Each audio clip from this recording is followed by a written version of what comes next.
Hi guys, welcome back to Chibi Designs and our usual Friday craft along. Today we are going to be celebrating the fact that it is officially November and kicking the month off with a Christmas craft. If you would like to make this adorable light up shadow frame to add to your Christmas decorations, then keep watching. Let's jump in.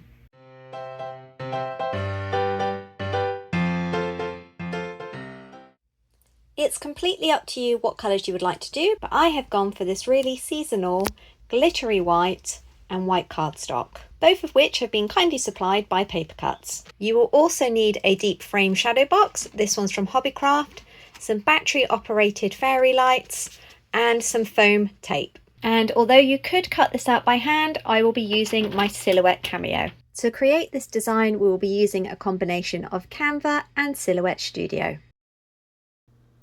To start in Canva, I've created a document the same size as my frame, and then using the different shapes, I've made this snow globe effect. My back panel, I want to be Santa going across the night sky, so I've created these with white elements.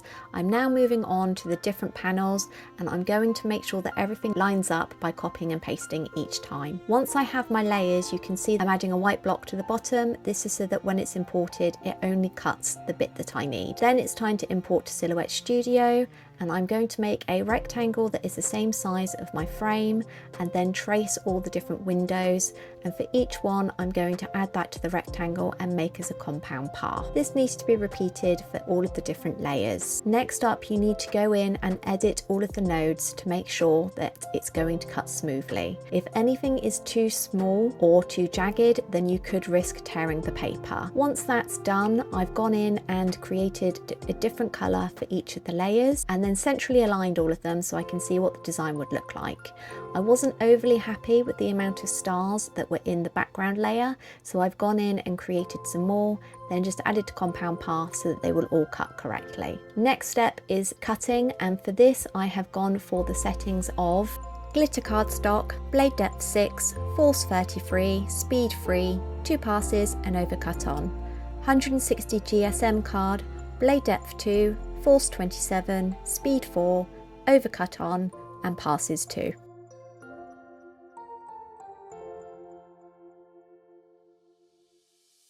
So because of the frame size that I've chosen, I need to cut on A3, and unfortunately I can only fit a single piece on each one. So luckily the PaperCutz come in packs of 25, so that's not going to be a problem. They also do the glitter cardstock in A3 as well. So you need to decide which parts of your design are going to be cut in what colour. I'm going to do the inside parts in this lovely plain white cardstock with the front and back designs cut from glitter. When cutting with the Silhouette Cameo, it's really important that you choose the right cut settings for your blade and machine. Occasionally you'll find that you need to adjust them so that they are different to mine. It's all about trial and error. But luckily with the PaperCutz cardstock, it cuts really cleanly and enables you to get some really intricate and detailed designs. Once you finish cutting them out, you may need to take some of the tiny bits out, like these windows here. If anything is stuck, then you can either take a sharp scalpel and recut, or adjust your original cutting file to make them slightly bigger. As you can see, these pieces here are millimeters thick, so occasionally it won't cut cleanly. With the silver glitter, obviously it's more important to have a design that isn't highly detailed, such as these snowflakes here. And it's just exactly the same as popping them all out, and then you're done.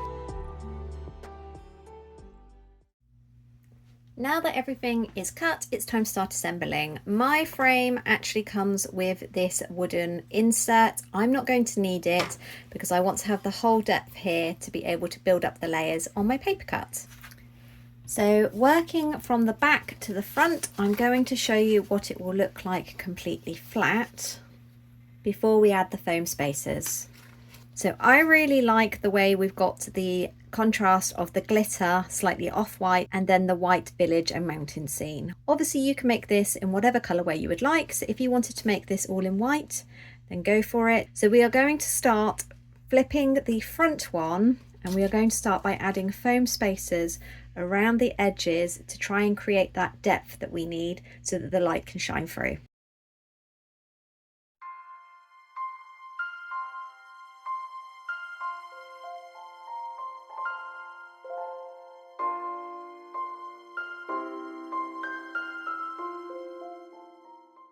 Okay, so I have layered these up by 3, and yes, I know I could have perhaps just used the strips. It would be much quicker to trim them down. I'm a great believer in using what you've got, and I had these foam spacer rolls left over from another project, which is why I've used them, and they've worked really well.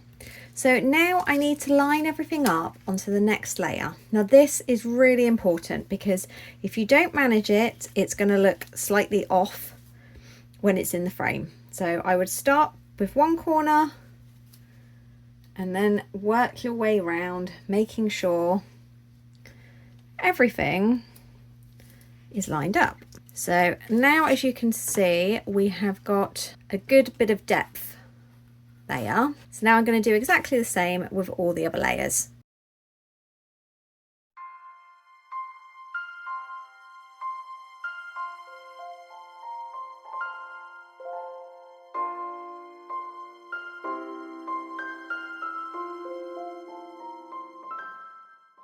So as you can see, we've got a lovely depth there for the little village scene. And the last step is going to be adding the fairy lights onto the back sheet panel. So we're going to use a piece of copy paper, and the reason for that is because we obviously want it to be able to shine through.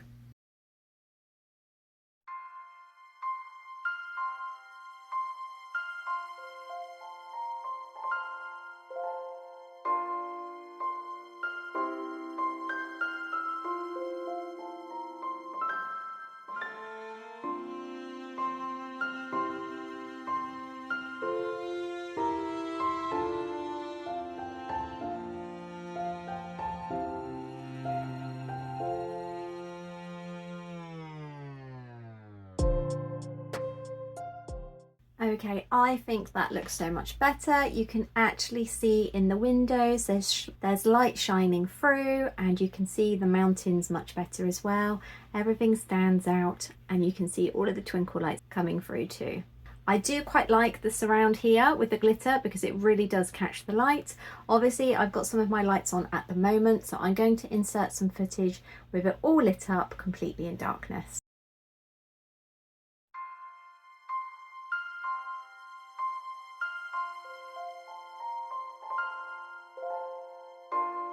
Now we're going to make a freestanding cardboard frame version.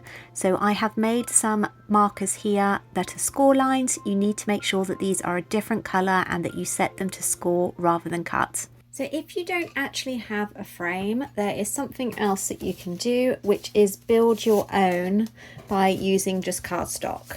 So I have created this obviously in silhouette, and I've added score marks that you saw earlier, and I'm now going to go around and just start assembling, and then once all of these panels are glued together, you will be able to see exactly how we would assemble the layered luminary.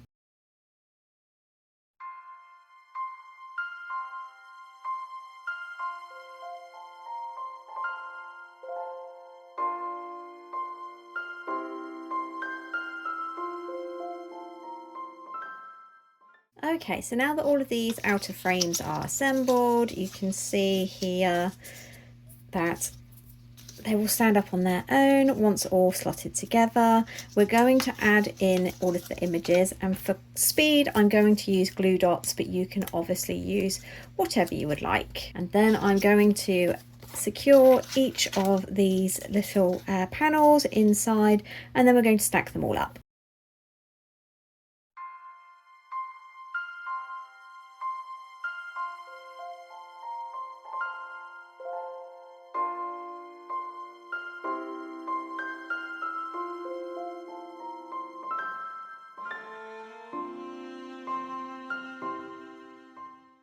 So now all those frames have been made, we are just going to look at layering this all together so you can see what the outcome is going to be like. As you saw halfway through, I decided to use masking tape instead, as it was not only quicker, but where it's white it doesn't show up and it keeps everything nice and flush. Okay, so as you can see there, the layering is really nice and you get a good depth as well. So now I just need to add the final supports and stick this all together.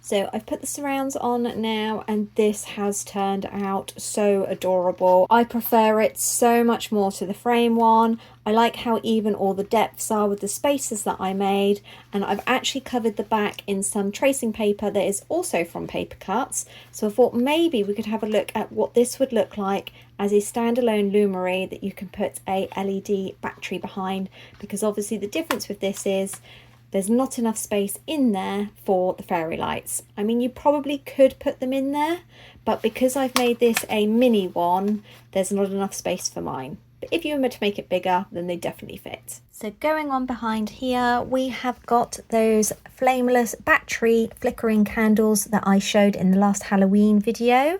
And then in front is obviously the luminary, and with that tracing paper at the back, you can really see how it helps the light to shine through. And I'm just going to zoom in to see if you can see the detailing there.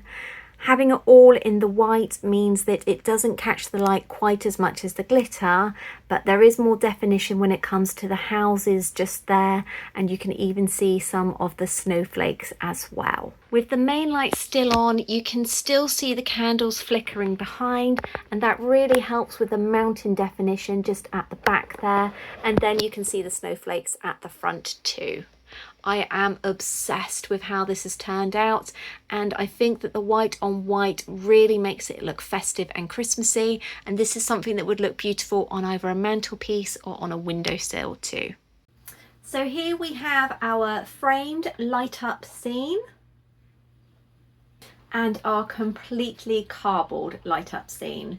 Now, as you already know, this one is definitely my favourite. I really like the depth that you've got for the whole scene, and having the tracing paper on the back just allows you to add a battery operated candle behind it, which really helps light up the shadows so you can see all the definition when the lights go down.